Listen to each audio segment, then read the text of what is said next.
नमस्कार, सन्ध्या पाण्डे होम च्यानलमा हजुरहरूलाई स्वागत छ।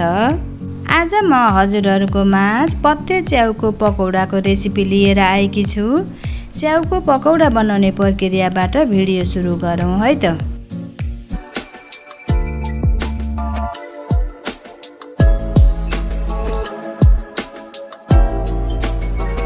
सर्वप्रथम यहाँ हामी आधा केजी जति पत्ते च्याउ लिएका छौँ। अब यसलाई हामी यस्तो लाम्चो आकारमा काट्छौँ र सफा पानीले राम्रोसँग पखाल्छौँ।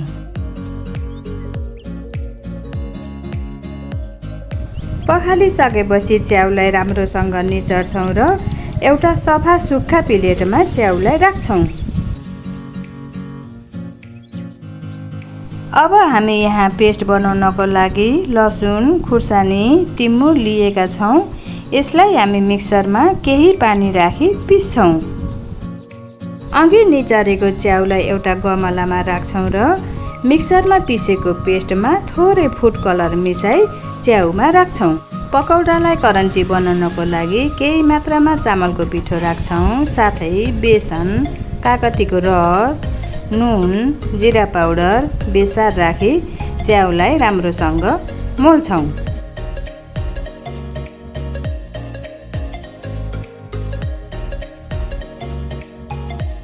च्याउलाई पानीले पखालेको हुँदा यसबाट हल्का पानी निस्किएर यस्तो हुन्छ। अब हामी यसलाई केही बेर छोपेर राख्छौँ।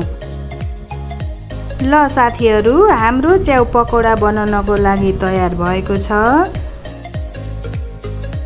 यता हामी कराईमा तेल तताउन राख्छौँ र तेल तातिसकेपछि थोरै थोरै गर्दै च्याउलाई तेलमा तार्छौँ।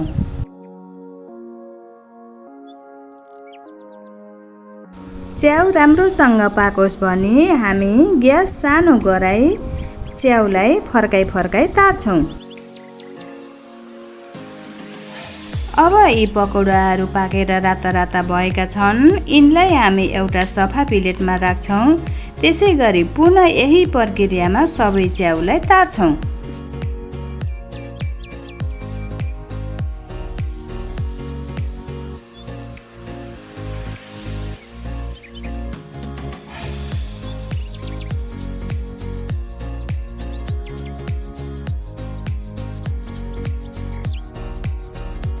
ल साथीहरू, हाम्रो सबै च्याउका पकौडाहरू पाकेर तयार भएका छन्।